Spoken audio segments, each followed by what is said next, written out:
ओम शांति। 29 जून 2026। बाबा के महावाक्य। मीठे बच्चे, अपने को आत्मा समझ, आत्मा से बात करो तो फूल में खुशबू आती जाएगी, देह अभिमान की बदबू निकल जाएगी। प्रश्न। अपनी खुशबू चारों ओर फैलाने वाले सच्चे फूल व परवाने कौन है? उत्तर। सच्चे फूल वह जो अनेकों को आप समान खुशबूदार फूल बनाए। श्रीमत पर जल, क्षमा पर जल मरने वाले, अर्थात पूरा पूरा बलिहार जाने वाले, जीते जी मरने वाले सच्चे परवानों की व ऐसे फूलों की खुशबू स्वतः ही चारों ओर फैलती है। गीत। महफिल में जल उठी क्षमा। ओम शांति। जैसे परवानों ने गीत सुना, परवाने कहो व फूल कहो, बात एक ही है। बच्चे समझते हैं हम सचमुच परवाने बने हैं या सिर्फ फेरी पहनकर चले जाते हैं, क्षमा को भूल जाते हैं। हर एक को अपनी दिल से पूछना है कि हम कहाँ तक फूल बने हैं और ज्ञान की खुशबू फैलाते हैं। अपने जैसा फूल किसको बनाया है, यह तो बच्चे जानते हैं। ज्ञान का सागर बाप है, उनकी कितनी खुशबू है। जो अच्छे फूल व परवाने हैं, उनको जरूर अच्छी खुशबू आएगी। वह सदैव खुश रहेंगे, औरों को भी आप समान फूल व परवाने बनाएंगे। फूल नहीं तो कली बनाएंगे। पूरे परवाने वह है जो जीते जी मरते हैं, बलि चढ़ते हैं अथवा ईश्वरीय औलाद बनते हैं। कोई साहूकार किसी गरीब के बच्चे को गोद में लेते हैं तो बच्चों को उस साहूकार की गोद में आने से फिर वही माँ बाप याद आते रहते हैं और गरीब की याद भूल जाएगी। जानते हैं कि हमारे माँ बाप गरीब हैं, परंतु याद साहूकार माँ बाप को करेंगे जिससे धन मिलता है। साधु सन्यासी आदि हैं, वह साधना करते हैं मुक्ति धाम में जाए। सब मुक्ति के लिए ही पुरुषार्थ करते हैं, परंतु मुक्ति का अर्थ नहीं समझते। कोई कहते हैं ज्योति ज्योत समाएंगे, कोई समझते हैं पार निर्वाण धाम जाते हैं। निर्वाण धाम में जाने को ज्योति में समाना या मिल जाना नहीं कहा जाता। तुम समझते हो हम दूर देश के रहने वाले हैं, इस गंदी दुनिया में रहकर क्या करेंगे। बच्चों को समझाया है जब कोई से मिलो तो यह समझाना पड़े कि यह बना बनाया ड्रामा है। सतयुग, त्रेता, फिर संगम युग। यह भी समझाया है सतयुग के बाद त्रेता का संगम होता है। वह युग फिरता है और यह कल्प फिरता है। बाप युगे युगे नहीं आते हैं जैसे मनुष्य समझते हैं।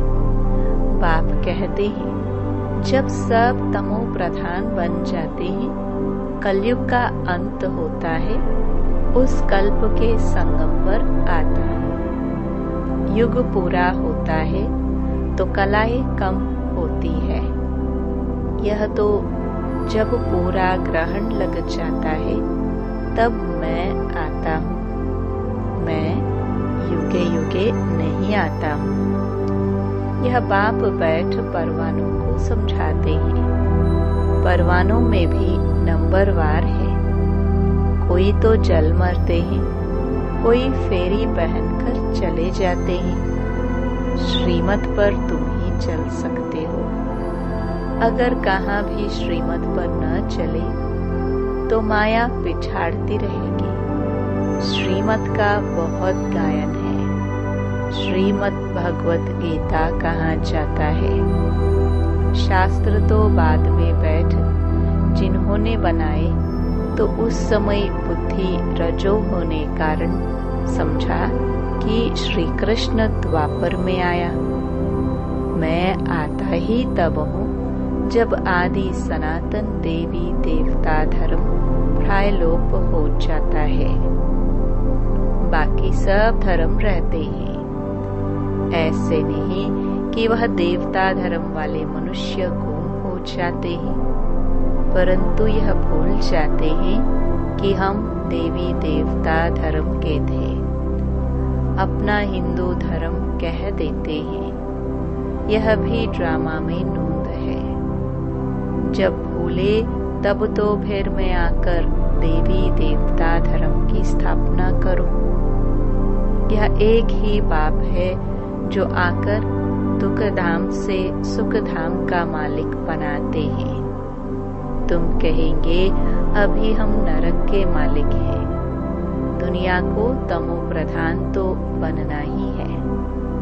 सब पतित है, तब तो पावन के आगे जाकर नमस्ते करते हैं।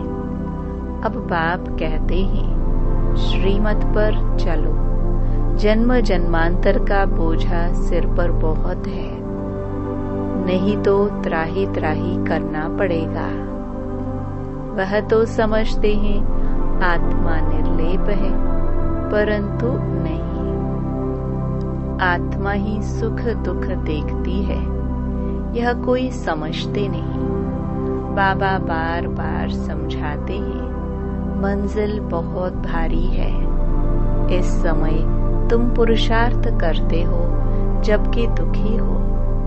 जानते हो सत्युग में हम बहुत सुखी रहेंगे। वहाँ यह पता नहीं रहेगा कि हमको फिर दुखधाम में जाना है। हम सुख में कैसे आए हैं, कितने जन्म लेंगे, कुछ भी नहीं जानते। अभी तुम जानते हो तो ऊंच कौन ठहरे। तुम ईश्वर की औलाद होने के कारण जैसे ईश्वर नॉलेजफुल है, ऐसे तुम भी नॉलेजफुल ठहरे।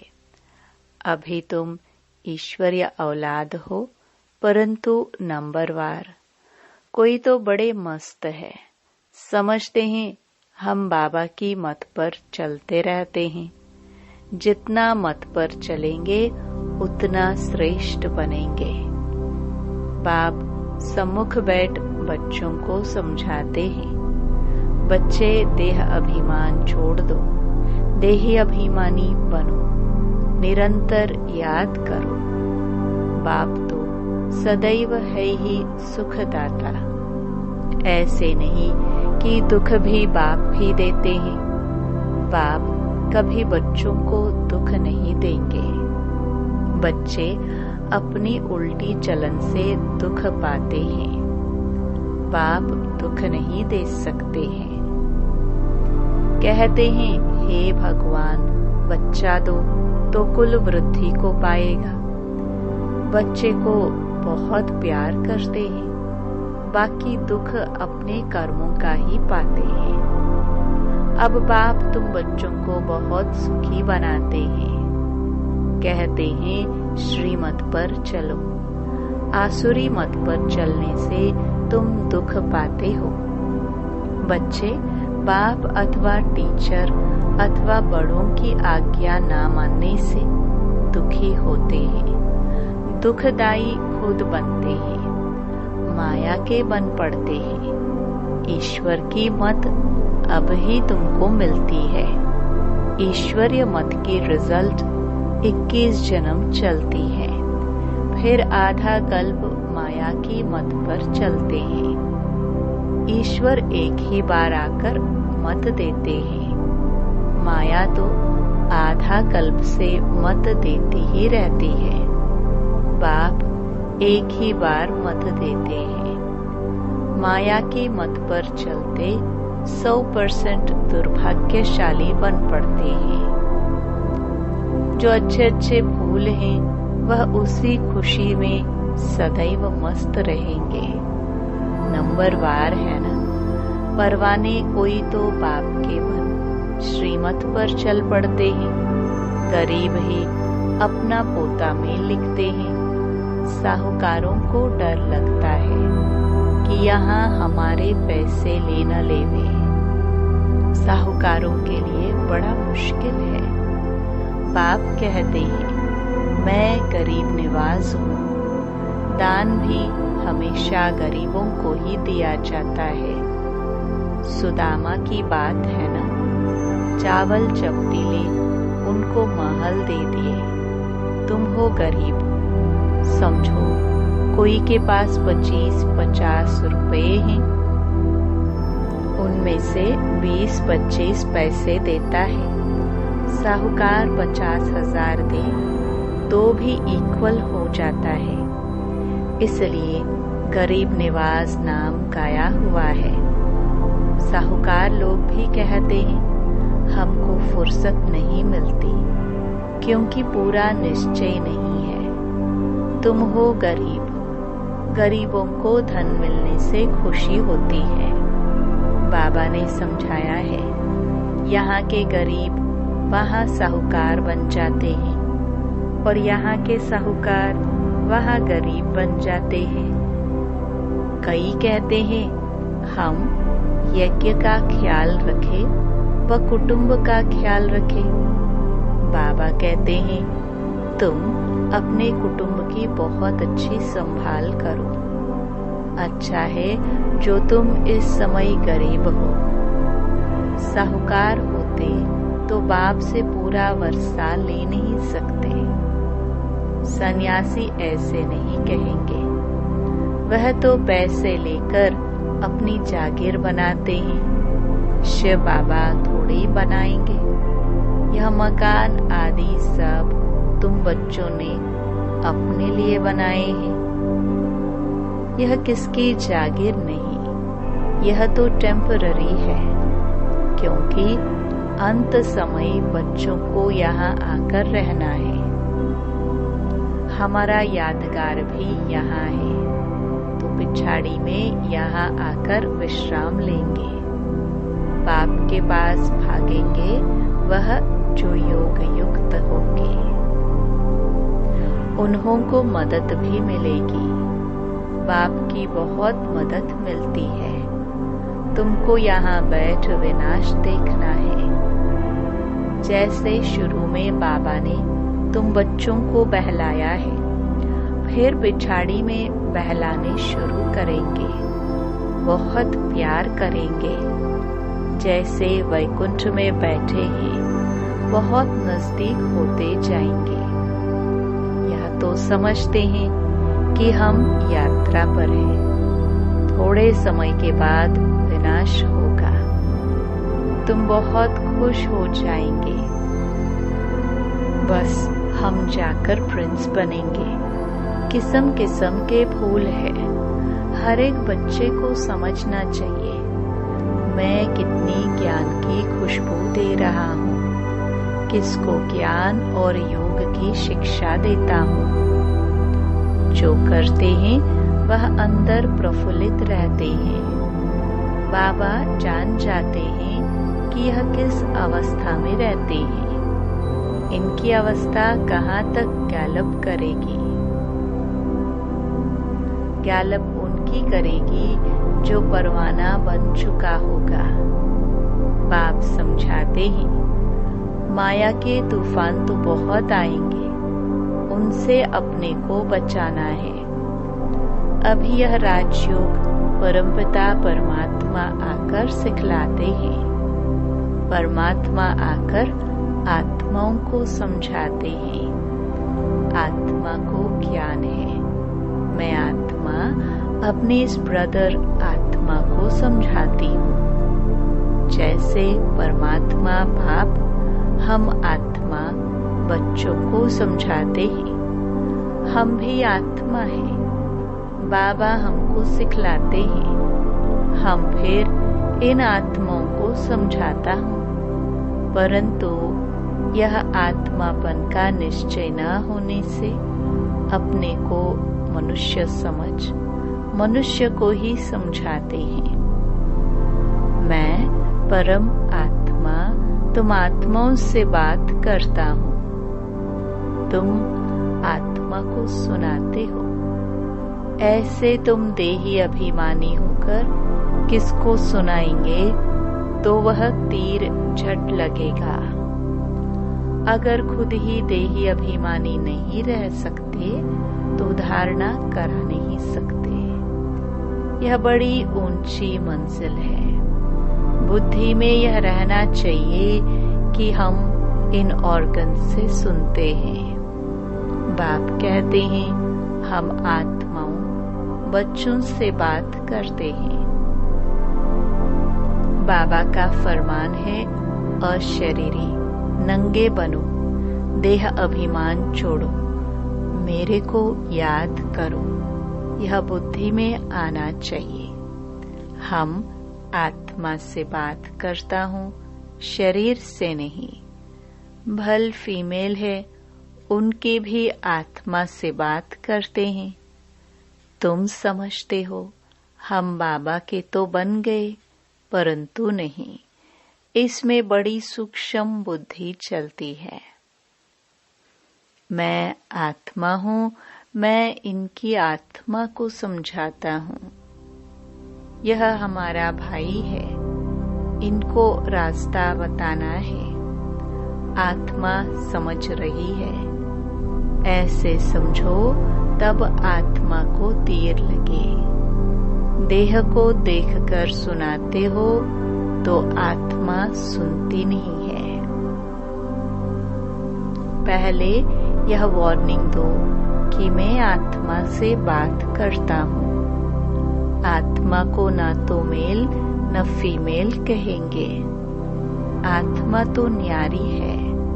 मेल फीमेल शरीर से नाम पड़ता है। जैसे ब्रह्मा सरस्वती को मेल फीमेल कहेंगे, शिव बाबा को न मेल न फीमेल कहेंगे। तो बाप आत्माओं को समझाते हैं। बड़ी मंजिल है, पॉइंट बड़ी कड़ी है।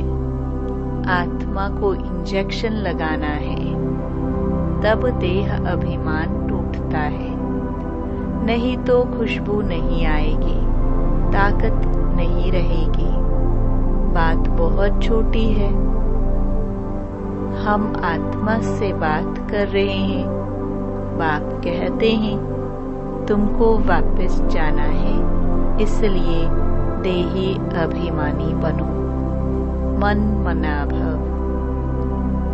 फिर ऑटोमेटिकली मध्याजी भव आ जाता है।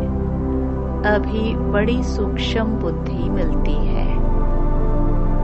सवेरे में बैठ विचार सागर मंथन करना है। दिन में तो सर्विस करनी है, क्योंकि कर्मयोगी है। लिखा भी हुआ है, नींद को जीतने वाले बनो, रात को जागकर कमाई करो। दिन में तो माया का बड़ा बखेरा है। अमृत वेला वायुमंडल अच्छा है। बाबा को यह तो लिखते नहीं कि फलाने टाइम पर उठकर विचार सागर मंथन करते हैं। बड़ी मेहनत है। विश्व के तुम मालिक बनते हो। यहाँ तो हद के मालिक हो। पानी की हद पर भी कितना झगड़ा चलता रहता है। दुश्मनी लगी पड़ी है। आपस में एक दो को ब्रदर्स समझते नहीं, सिर्फ ऐसे ही कह देते हैं कि हम सब एक हैं। एक तो हो ना सके, अनेक आत्माएं हैं, सबका अपना अपना पार्ट है। तुम यहाँ बैठे हो, कल्प पहले भी बैठे होंगे।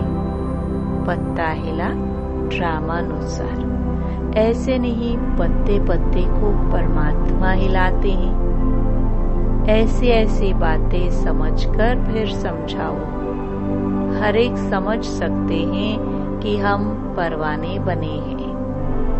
हम बाबा की मत पर चलते रहते हैं, फालतू बातें तो नहीं करते हैं। कहाँ अपना पैसा पाप की तरफ तो नहीं लगा रहे हैं। अच्छा, मीठे मीठे सिखिलदे बच्चों प्रति माता पिता बाप दादा का याद प्यार और गुड मॉर्निंग। रूहानी बाप की रूहानी बच्चों को नमस्ते। धारणा के लिए मुख्य सार। पहला, स्वयं को आत्मा समझ आत्मा से बात करनी है। देही अभिमानी बनकर सुनने सुनाने से धारणा अच्छी होगी।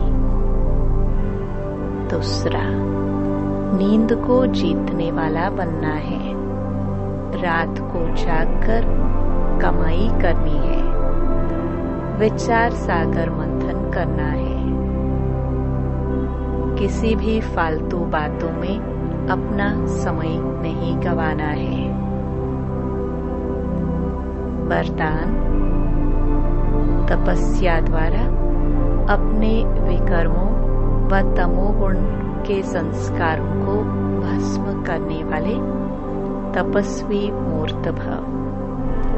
जैसे अभी ईश्वरीय पालना का कर्तव्य चल रहा है, ऐसे लास्ट में तपस्या द्वारा अपने विकर्मों और हर आत्मा के तमोगुणी संस्कार व प्रकृति के तमोगुण को भस्म करने का कर्तव्य चलना है। इसके लिए सदा एक रस स्थिति के आसन पर स्थित हो अपने तपस्वी रूप को प्रत्यक्ष करो। आपकी हर कर्मेंद्रिय से देह अभिमान का त्याग और आत्म अभिमानी बनने की तपस्या प्रत्यक्ष रूप में दिखाई दे। स्लोगन, संस्कारों की टक्कर से बचने के लिए बालक और मालिकपन का बैलेंस रखो। ये अव्यक्त इशारे सदा हर्षित रहने के लिए अपनी नेचर को सरल बनाओ, सहनशील बनो। बाप को भोलानाथ कहते हैं, लेकिन ऐसा भोला नहीं है जो सामना न कर सके। भोलानाथ के साथ साथ ऑलमाइटी अथॉरिटी भी है। आप भी अपने शक्ति स्वरूप को भूल सिर्फ भोले नहीं बनना, नहीं तो माया का गोला लग जाएगा। ऐसा शक्ति स्वरूप बनो जो माया सामना करने के पहले ही नमस्कार कर ले। बहुत सावधान, खबरदार, होशियार रहना। ओम शांति।